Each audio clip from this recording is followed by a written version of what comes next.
Welcome to House Education on May 14th, 2026. The committee is walking through various parts of the miscellaneous education bill, H 931, and getting some testimony. This bill just recently came, well, no, we don't have it yet. However, it's just sort of going through the final steps in the Senate. But since we have time and availability, thought it'd be good to get some testimony on those sections of the miscellaneous education bill that we have not seen before. So section 5 is new. It has to do with the Intercollegiate Sexual Harm Prevention Council. And then section 6 is also new, has to do with the Hazing, Harassment, and Bullying Advisory Council. So we have witnesses today on both of those. And we are starting off with Charlie Glisserman. Charlie, welcome. And I guess go ahead and introduce yourself and look forward to hearing some more information on these sections. That sounds great. Good morning. I'm Charlie Glisserman. I'm the policy director at the Vermont Network Against Domestic and Sexual Violence, and appreciate the opportunity to speak in support of two sections in the miscellaneous education bill, section 5 and section 6. So on the first section, section 5, the Intercollegiate Sexual Harm Prevention Council was established in statute in 2021 to coordinate statewide response to campus sexual harm across Vermont's institutions of higher learning. For several years, the council's work was supported by a small one-time appropriation that funded administrative assistance and provided stipends to members who weren't otherwise compensated for their participation. That includes some student representatives on the council. In FY26, the General Assembly did not allocate any resources to support the council, and additional context is included in a joint proposal from the University of Vermont and the Vermont Network that was submitted as written testimony. I think broadly, the changes in Section 5 respond to this funding gap, and they also respond to the council's evolving needs. These changes reestablish the council to reflect its current capacity without an appropriation. And it also reaffirms the importance of an information sharing forum for these institutions of higher learning to improve prevention of and response to sexual violence on college campuses. We support these changes, and I know Wendy Koenig from the University of Vermont will be testifying a bit later this morning to share more about them. On section 6, the Hazing, Harassment, and Bullying Advisory Council was established in statute in 2012. It's charged with reviewing and coordinating school and statewide activities on preventing and responding to harassment, hazing, and bullying. In its current form, the council has faced significant challenges which have limited its ability to provide needed guidance to students, educators, and schools. And I testified a bit to this last year when I was before you all on H 130. These changes have really plagued the council for many years. The council has been inactive for extended periods of time, and most recently has struggled to reach a quorum at meetings. It's currently advising the agency on an overdue and really needed update to Vermont's hazing, harassment, and bullying model policy, which hasn't been updated since 2016. Hazing, harassment, and bullying can very deeply impact a student's health, safety, and academic success. And to best serve youth, schools need support, like evidence-based model policies, strategies, and resources to prevent and address this harm. With a strengthened membership and clearer direction in its charge, the council can serve as a much more effective partner to the Agency of Education as it undertakes new hazing, harassment, and bullying initiatives. The proposed revisions that are included in Section 6 will strengthen the effectiveness of the council by revising its charge to provide better direction for its work, including more regular reviews of HHB model policy for schools. Responses to HHB evolve over time as best practices change, so we feel like regular reviews of the model policy must occur. The changes also revise its membership to be more representative of people impacted by HHB issues, and I'll walk through those membership changes in a moment. And the language also strengthens the council's relationship with the legislature with new hearing and reporting requirements to you all. So on proposed additions to the membership, of the council. So based on prior committee discussions, I wanted to offer a very brief rationale of each proposed new member. Currently, the council has a very limited membership, and the proposed additions to the membership each bring a unique and vital perspective to HHB to advise the agency. The first addition is 2 designated employees under the HHB policy. While Senate Education was reviewing these potential revisions to the council, we worked with the agency to produce some compromise language for this section. That's the language that's before this committee. One of the agency's recommended changes was adding these members to the council to provide an on-the-ground perspective on HHB policy implementation. We thought that was a great idea from the agency, and we're happy to support their request.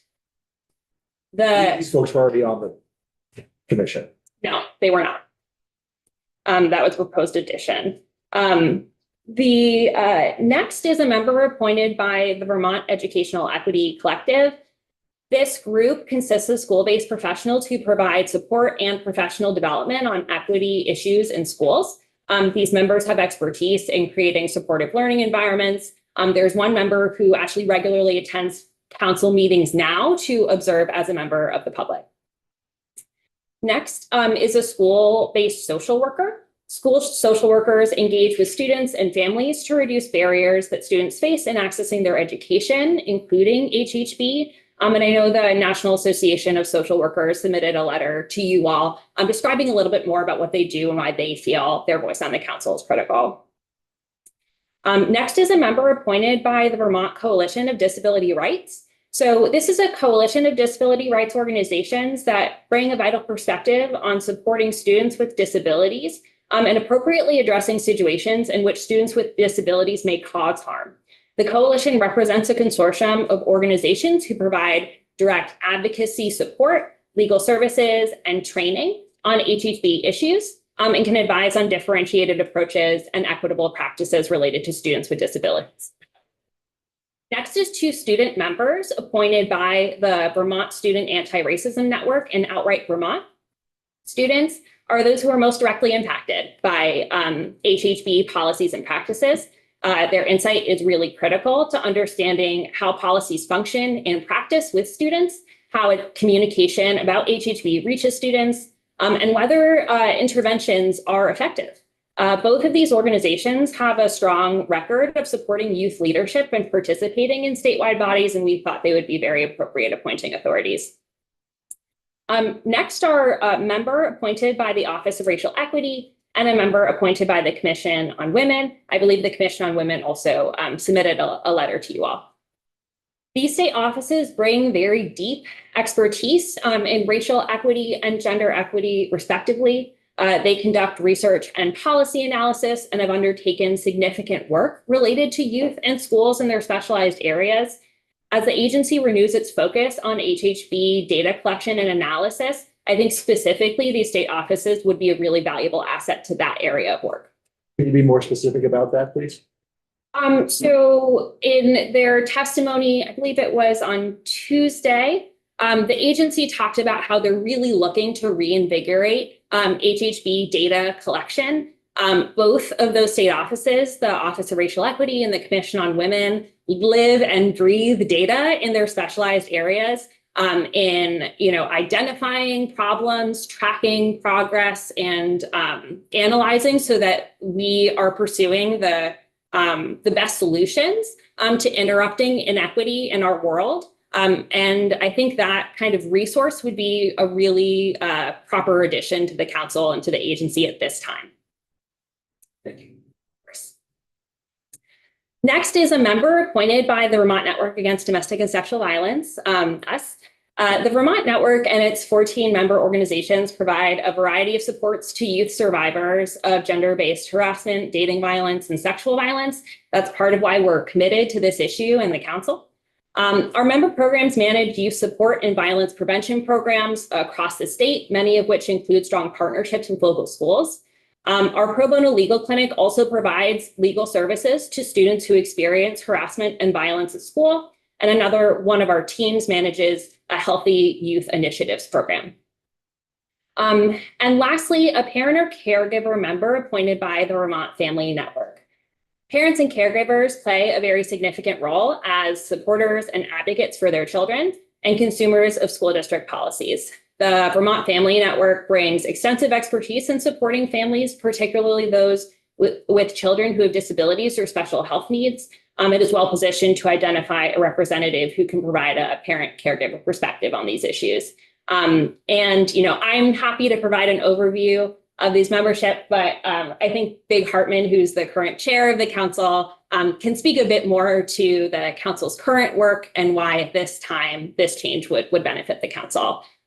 These revisions in this section are small, but we do feel like they're a really important step forward in improving school safety and investing in support for schools. I appreciate your consideration of the changes in both of these sections, and I would be happy to answer any questions. Great, thank you very much. Thanks for having very complete, concise testimony today. As I sort of look at both sections 5 and section 6, they are doing, I would say, opposite things.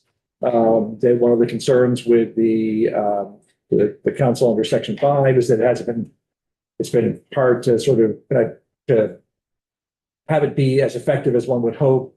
And it seems like what is going on in section 5 is to streamline and make a more effective council.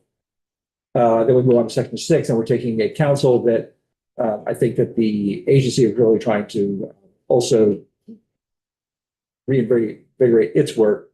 But we move on to section 6, and it's a council that has struggled to have quorums, and we are expanding it enormously. And it's more of a sort of a processing and not a content thing about how is this going to make that problem better. And frankly, having witnessed councils that are very large, I think of the Act 1 council that created some of the new EQS. It was a multi-year process, and because the council was so big and so diverse, had a very challenging time reaching consensus. And I worry about that with having, I think it's up to 17 people now on this. Could you speak to that a little bit? Yeah, absolutely.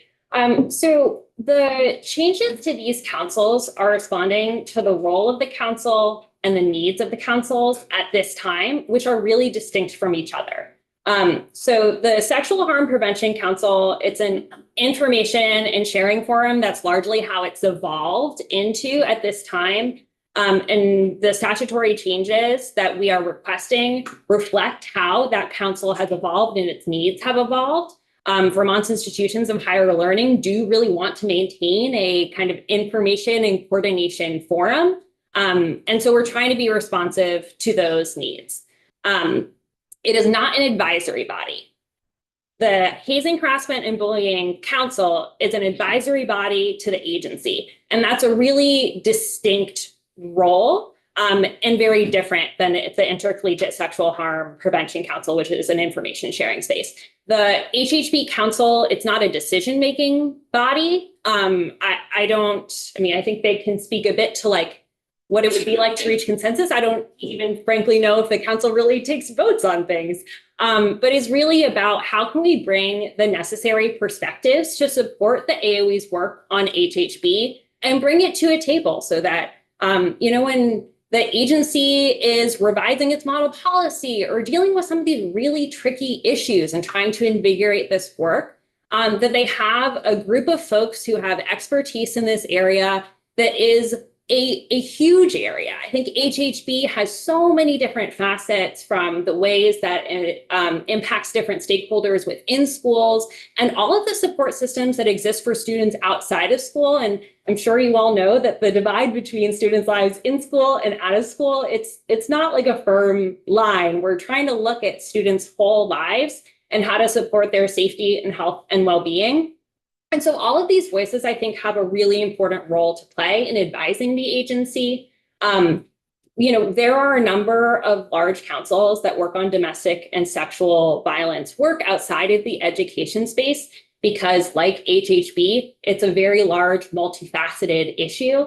And there are a lot of really great ways in which these groups have functioned. We've created different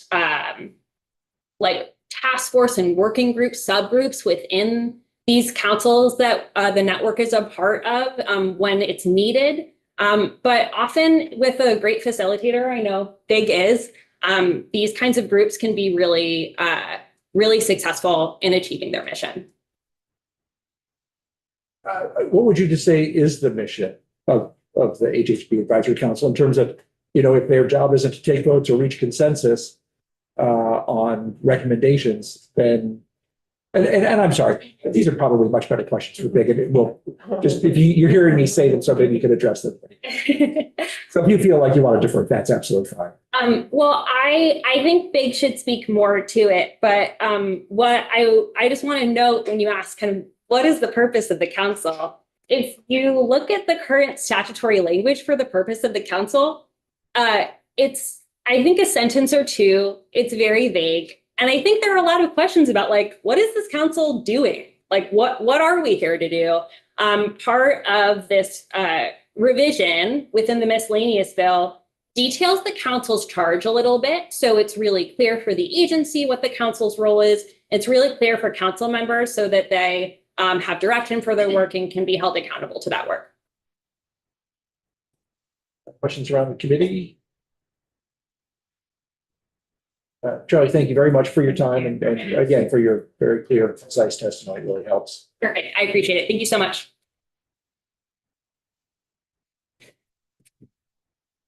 Hartman, welcome. Thank you for joining us and providing your perspective. Thank you. Yeah. For the record, my name is Big Hartman. I use they, them pronouns. I'm the Executive Director and General Counsel at the State of Vermont Human Rights Commission. I'm really grateful that the committee is taking this issue up, especially at this point in the session. I know there's a lot that's going on, but I really appreciate that you're able to dedicate a little bit of time to think about this issue, which is a very high priority for our office.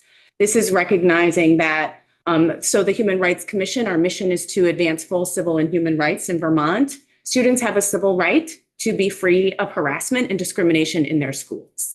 And so we have been involved in this issue for over 20 years, both on the policy side, the legislative side, and the outreach and education side, while also investigating complaints from students and families who believe they have experienced harassment in schools. So we bring that, a broad perspective to this conversation.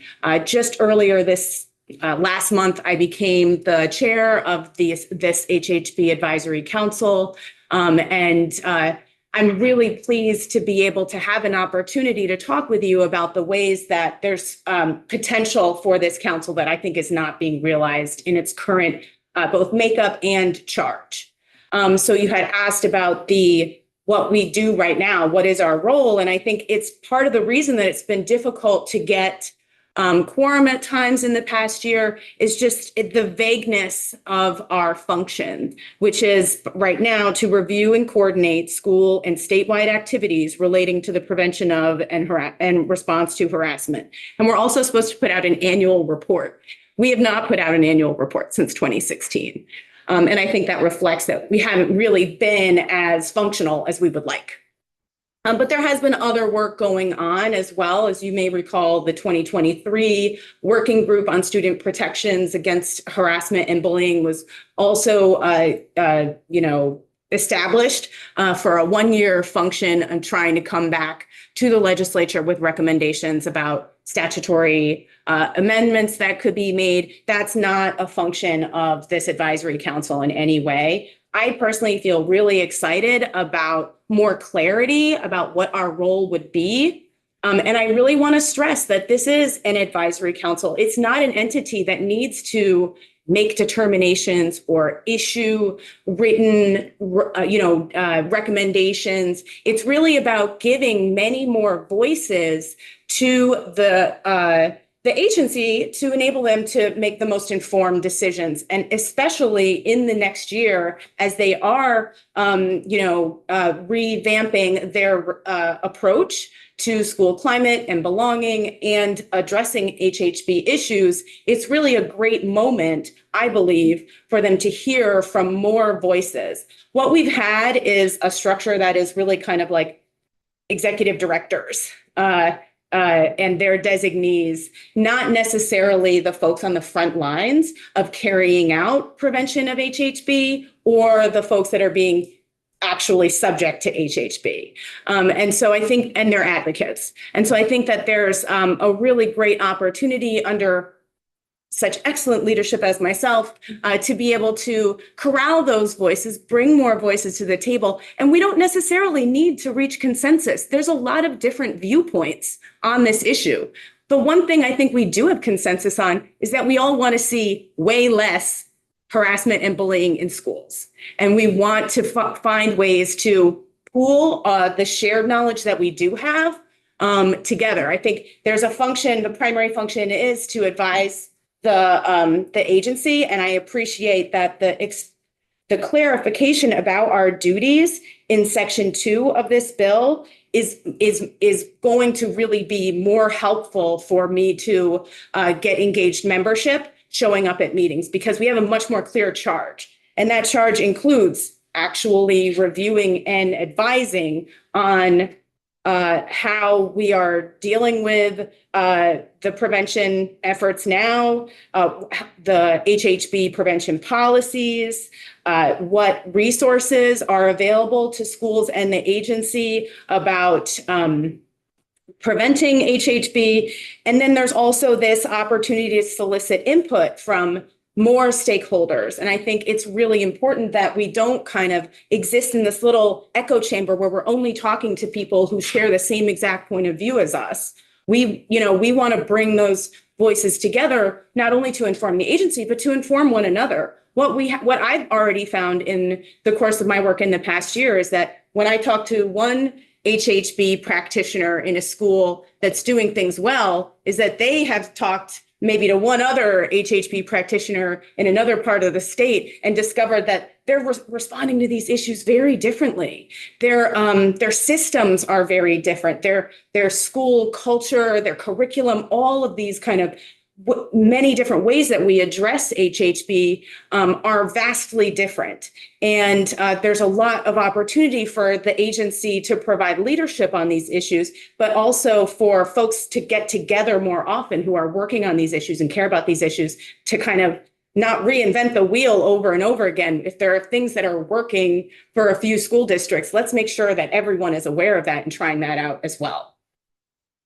So that is some of the reasons that I'm feeling like it would be really wonderful to have these expanded and clarified duties. If I could run a meeting every month that said, here's our charge, let's get going on this, I think that would be a lot more meaningful and give folks a lot more motivation to show up with ideas.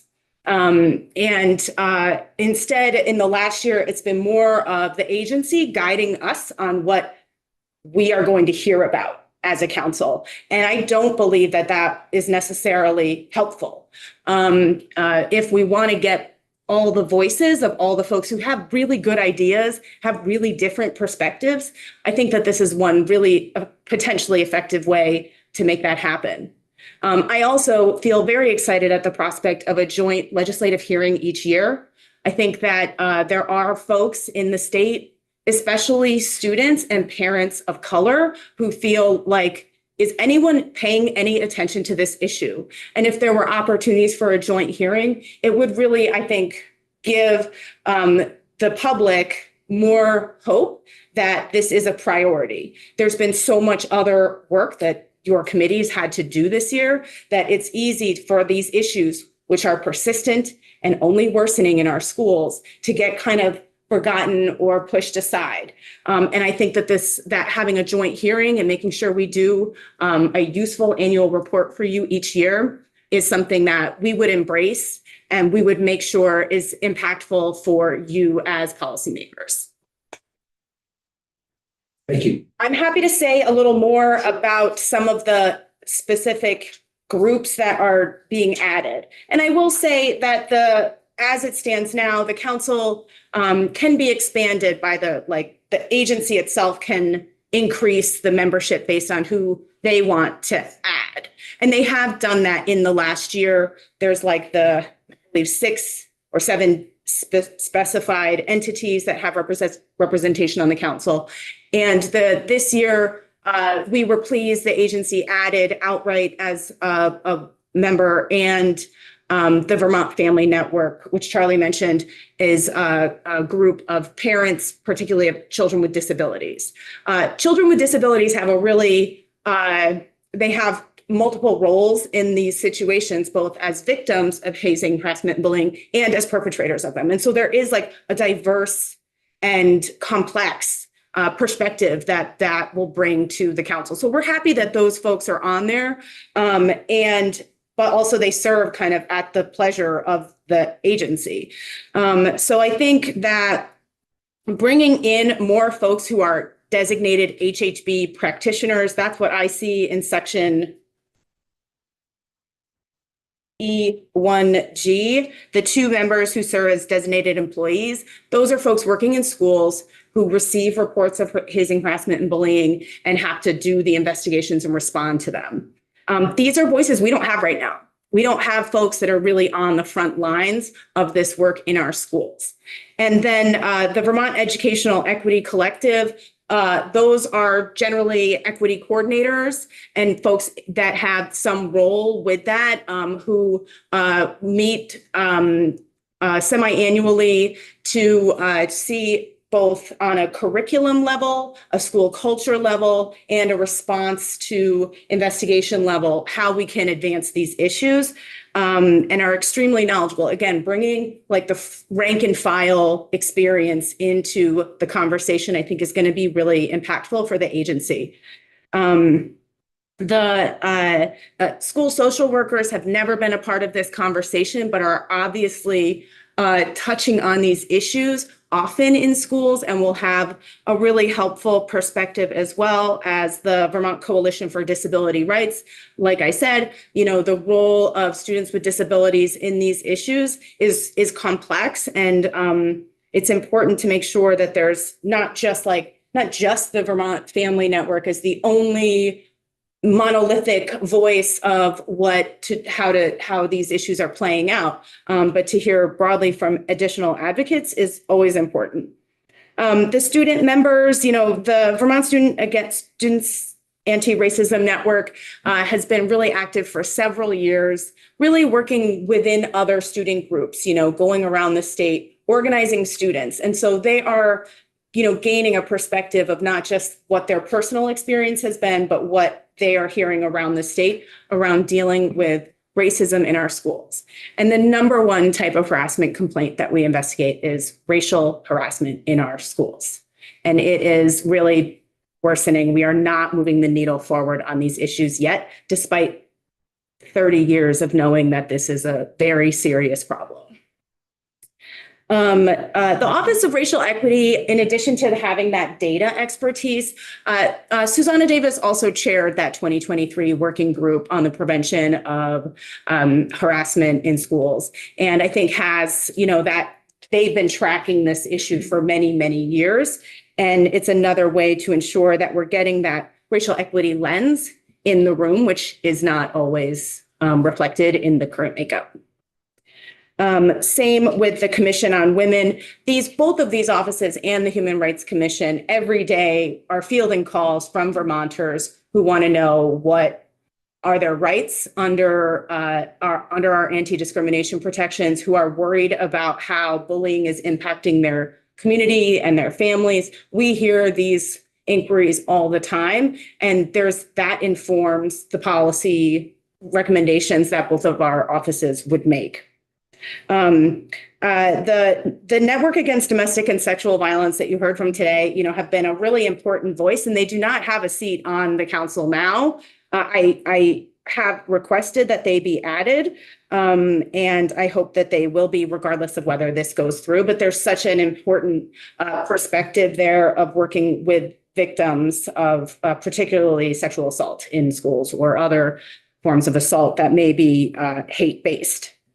And And so I think, and I think we've outlined why the Vermont Family Network is a valuable voice as well, really doing a lot of education for parents about what their rights and their students' rights are in schools.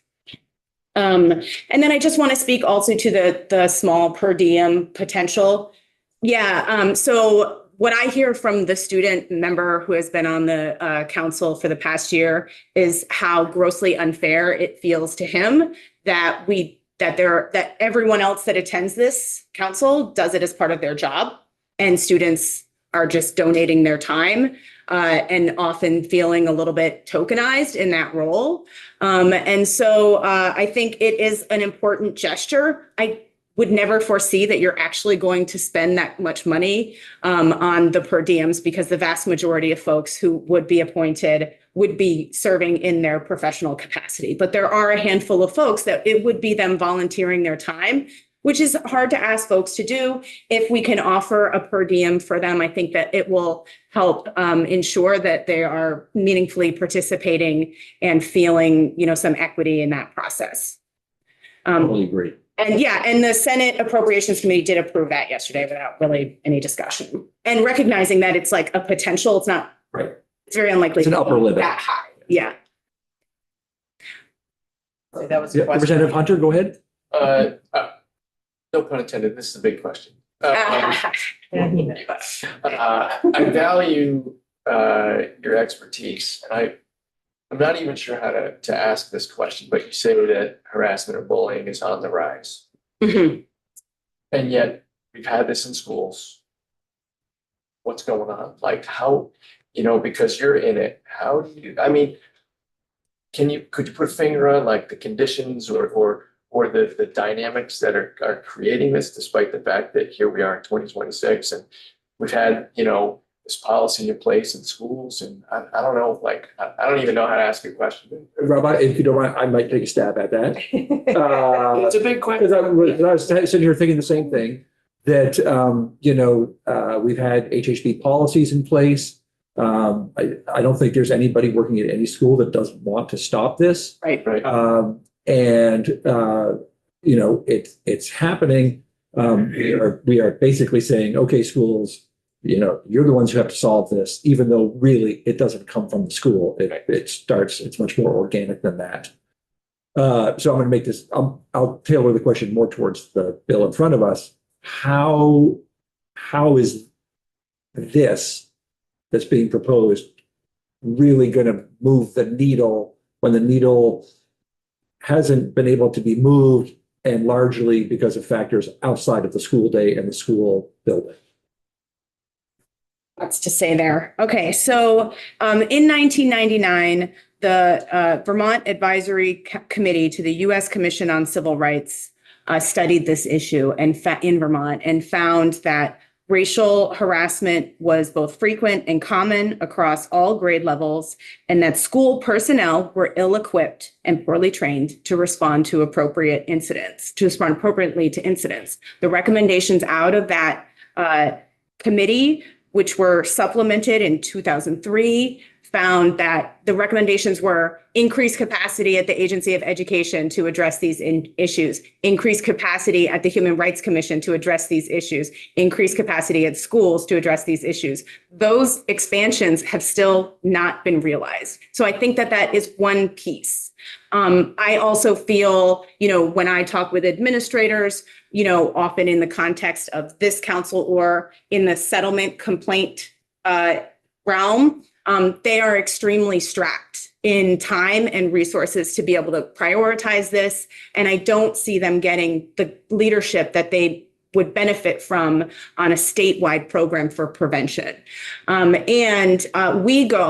office is now, because of all of the cases that have been unearthed recently, we go around the state and do staff training. So I have trained all district staff at about 3 districts now. We have several more on the schedule for next school year. And those trainings have gone extremely well. So I do 3 hours with an entire district staff team, ideally not just teachers, but the para educators, the school bus drivers, the lunch monitors, the recess folks, like all those people who have a role and don't actually have the best understanding of their duty to intervene when harassment occurs and to report that so that it can get investigated. Just want to clarify, that's in your role as head of the Human Rights Commission, not Absolutely. as chair of the advisory committee. But it's also because there's a void to be filled. There's not another entity offering that training now. I would be happy to give up that work, free myself up for many other things and other prevention trainings that we could offer to other entities. But as of yet, the agency doesn't offer that. And I think that they are envisioning in the next year or two to start doing that and to start offering at least training recommendations that are more concrete.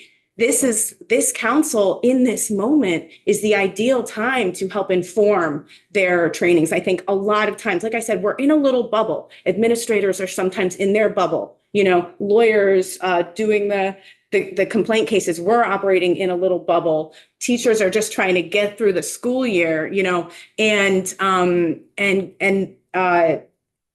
the agency hasn't always heard from all of the stakeholders on these issues in the way that they could. And I think what I've seen is that they appreciate the input that they've gotten from us. And I think that I don't think that there's any way that creating this council now would derail this issue. I think it would help make sure that as they're rolling out some improvements to the statewide programming around this issue, that it's as informed as possible. I hope that answers the question. Other questions? I'd had a question for DM, but you explained that part. Okay. So I'm like 21,000, 70 people on this, but that's No, you go ahead. meetings. Representative Long, go ahead. So you had mentioned, adding these additional, looks like 9 individuals. I guess, so my question is, it sounded like some of the concern was that these voices may not necessarily be, they're not being heard at the table. Did I hear that correctly? I think that there's not a structured mechanism to hear them. And there's been a ton of turnover at the agency in the last couple of years. And so the folks that are working on these issues now are not the folks that have been working on these issues in the last 10 years. So this just creates a real structured way to make sure that those voices are being heard. And I can't say exactly who they've been hearing from over the last couple of years. But there's ability for these individuals from all of these areas and even more to, say, submit a testimony or recommendations or whatever that might be to the table so that they can look at those and review. I just want to make sure that these people aren't being excluded from giving testimony, giving recommendations, and really having their voice heard. I'm not aware of another mechanism that the agency has engaged in public hearings about these issues. They did put out a draft model, new model policy last year, around this time last year. They invited public comment, and it was like a 3-question form that was very restrictive in what you could provide. The advisory council members were told to fill out that form as well as the regular members of the public. I think if I was chairing it, we would invite every single council member to speak their voice and also submit something in writing that so that there's a structured way and a public record of what information they're actually receiving. I don't know what the agency's done to solicit input from these kinds of stakeholders. And I'm not sure what that has looked like in the past. Did I answer your question? You did. Okay. And then I guess another piece to that would be, you also mentioned that there was a report that hasn't been submitted in quite some time.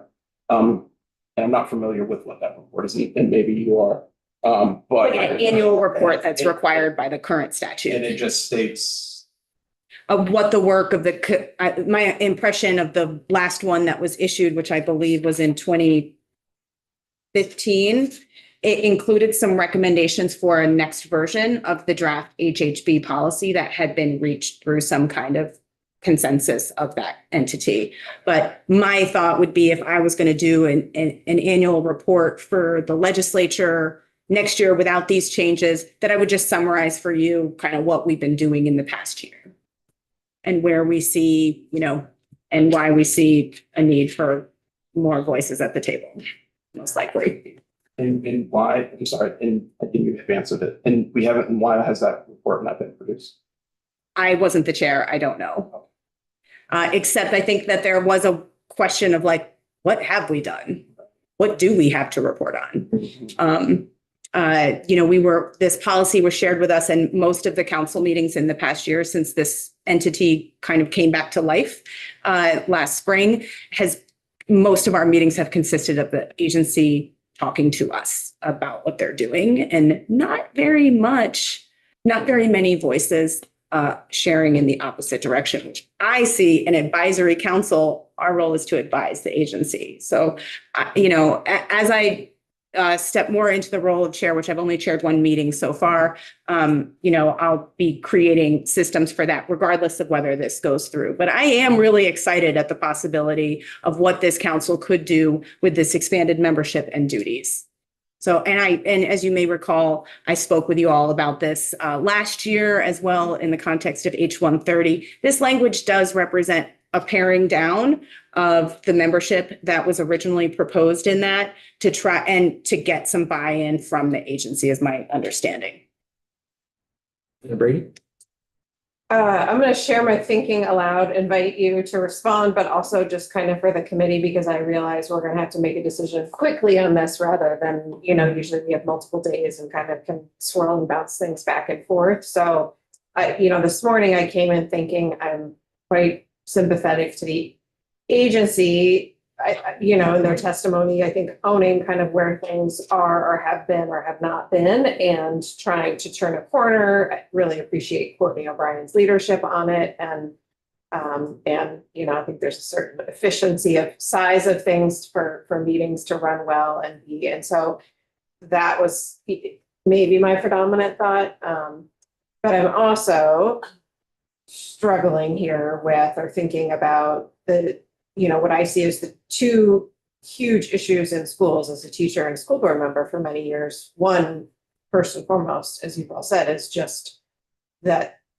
HHB keeps happening. That we are not moving the needle or changing it. And I can't stress enough how much I think it's outside factors. But school is the place that has to deal with it. But it's the world we live in. It's social media. It's parent. It's and so.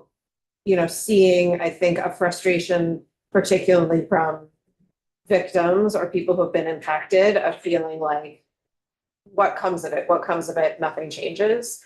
And a real concern that the processes around it are becoming, and I don't know if this is because of like rules and structure, and this was on my list of things to dive into next year's a committee, the laws, or if it's just the practice of things. But what I have seen, at least in a couple of districts, is it's a very burdensome, it's also consuming a lot of time, particularly administrator time, that is not, the perception is that is not, one, helping those who've been harmed and not necessarily helping change behavior of those who have been harmed. And so it's just an enormous, and I don't know, and that's anecdotal, so I would want to understand much better, like what, and so when you say practitioners here who are doing those kind of investigations and things, and helping inform the agency so that we can hopefully do this work better and more efficiently. I'm concerned about the amount of time administrators, are spending on it that might not lead anyone to feel better in the end or to a better resolution, but yet is consuming a lot of time. And so I'm wrestling with maybe, having heard everything you've said and sort of some of this membership, that some of that actually might help lead us to a place, one, of some better prevention or restorative practices around harm, and also around the way it's impacting the workload of administrators and adults in buildings that is really concerning to me. And I think I'm going to add another piece to this that's going to be beyond the scope of what's in this legislative change. But I think, I've heard many times in this committee and sometimes in other places in the building, I think there's another layer here in our education system where, the incidences that happen become a reason for some who become quite critical of public schools and feeling like, oh, they aren't responding enough, they can't, they aren't doing enough for this situation, and my only reprieve is to leave the school and go to an independent school or a school that may have different rules and systems. And that's another whole like thing I think we need to fully understand and sort out. And I'm curious if you see the council at all being able to wade in that direction. But I'm really wrestling with kind of I'm sympathetic to the agency's testimony, and I appreciate, I think their candor. And I think we have to do better for kids. And I'm worried that we're not doing better for kids and we're consuming an extraordinary amount of professional time in a way that isn't really accomplishing much. And that we just don't have the resources to burn on that, right? And like, we cannot be using time without it accomplishing something. So that's a lot of word, just really sharing my thinking, because I know we have to come to some decisions Well, pretty quickly. I suspect many members of the committee are sort of struggling with it in the same way you are. Which is why I shared. Well, and I think that the council can include folks who are in that position, saying, this is taking up so much of my time, this can't work. But I know I've talked to HHP practitioners, the ones who don't have HRC complaints with us, who say, we've streamlined this. We know how to make this not take up so much time out of our administrator and our investigators' time. We have systems, we have electronic systems, databases to maintain this information and to create workflows that make it not nearly as burdensome as folks who are kind of opening up this policy kind of at first glance in this, whatever school they're now at, and trying to kind of make it up as they go. And at the same time, there are still schools that aren't following the basic procedures. And I think it's a worthwhile discussion for the council to have with the agency before another legislative session, is like, what is working that we could take from one school system and start employing in other places. And also, the statutory requirements are not that extreme. They just require immediate action. I think that's where sometimes the administrators struggle to have the time. They require investigations to be done in 5 days, absent extraordinary circumstances. And if they find that harassment occurred, they're required to take some prompt and appropriate remedial action to stop that from happening. That's something you would want them to be doing anyway. The policy and procedures that the agency has written out are very complex and very in-depth, 30-something pages long in their current draft. And I think it's important that we evaluate as that rolls out, is that actually working for folks? Which is it's kind of how you play out the statute, how you operationalize the statute. And I think it's still going to be something that we need to keep looking at for years to come. I'll bring up again, same thoughts that Representative Brady has, but at a more basic level, I'll get back to the size of this proposal. And it really requires, frankly, exceptional leadership to make it all come together and do that work. And I would say you are very well qualified for the job. But what happens when you say the time for, I worry about other people's abilities to manage such a large group of people, especially when you need to have, quorums in order to operate. Yeah, and I think leadership will need to change over time. I think that that's really important. I don't want to hold on to power longer than is beneficial for all. But also, it is important that the folks who do facilitate these meetings are, able to set a clear agenda, make sure that they're making contact with individual members and that they feel valued and safe to share their points of view. And I think that there's with a large body that we would have a large pool of folks and I think it would be ideal to co-chair, to share that load. But it's an issue that our office has, like I said, prioritized for many years, and we will continue to devote whatever time we possibly can to preventing harassment in schools. In addition to all the other problems we talked about, the reality is that hate is on the rise.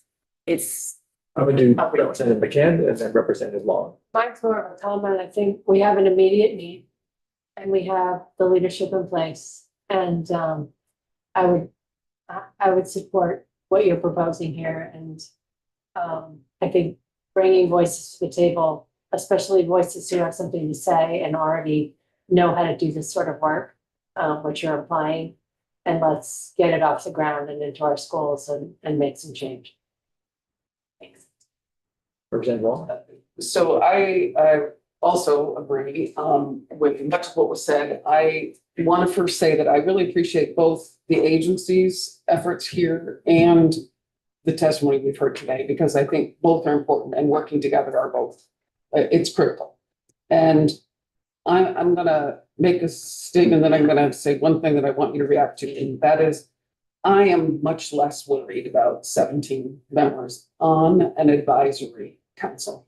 Now, I might be feeling differently if it was a working group or a task force or something like that, but I am not feeling concerned. And in fact, I feel pretty strongly that the voices that are listed here are critical to bringing everyone to the table to make sure that the work that the agency is engaged in right now is supported in the way it needs to be by voices in the that are directly affected by the work we're trying to accomplish. So I'm feeling pretty strongly about that. There's been a lot of conversation around forums and getting forums here. It appears to me that if you bring in these kinds of voices that really have an impact and have something to offer to support an outcome that we're all striving for, don't you see that as a way to engage an advisory council that hasn't been engaged in before and in fact, maybe achieve forums in a way that we weren't able to achieve before? Give them purpose plus all of the language change. Absolutely. I do think that that's going to have an impact. People are going to be excited to have a place at the table. And just as we've, been talking with folks who are listed on this new makeup, there's a lot of enthusiasm and a real, intense welcoming of more opportunities to engage with the agency around these issues. And I think the agency has been very receptive to engaging, and it's just a nice kind of structure to facilitate that happening on an ongoing basis. Thank you. Share my thinking aloud again. And so I guess I came at this thinking, okay, a larger council is going to be bogged down a bit more or harder to get things done. But I think changing my opinion a bit and hearing that it seems like what we really need is some more efficient, effective work statewide, from the agency, and that actually a larger, it sounds counterintuitive, but like more voices might actually help us lead to less than a 30-page document, more, very clear, how administrators can handle this in a more expeditious way. What are some of the, most successful practices, best practices around the state, and sharing them. Again, I think a little bit of a reverse of getting hung up and think of it on the numbers of how many people, but that actually that might lead to some better sharing of best practices, efficiencies, uniformity out in the field. Yeah, I'm not daunted by the number at all. And I know we've also had members of the public that are consistently showing up at these meetings because they want to talk about these issues. They want to know what the council's talking about, and they make public comment at the end. Just to stay on the pulse of it all. And I do think that, especially in this moment where we know we're not making progress, on a statewide basis, but the agency has kind of recommitted itself to reorganizing in a different way and bringing on new team members. This is the best and ideal time to have a large advisory council to ensure as much information coming their way as possible, and they can.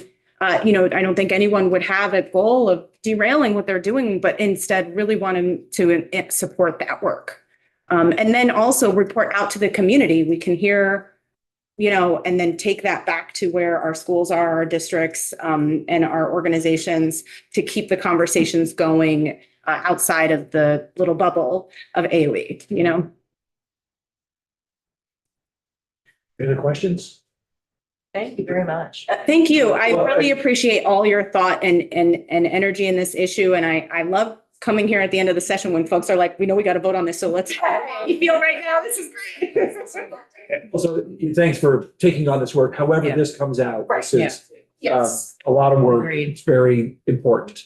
Yeah. I look forward to coming back next session and talking to you about how we're doing. Okay. Thank you. So much.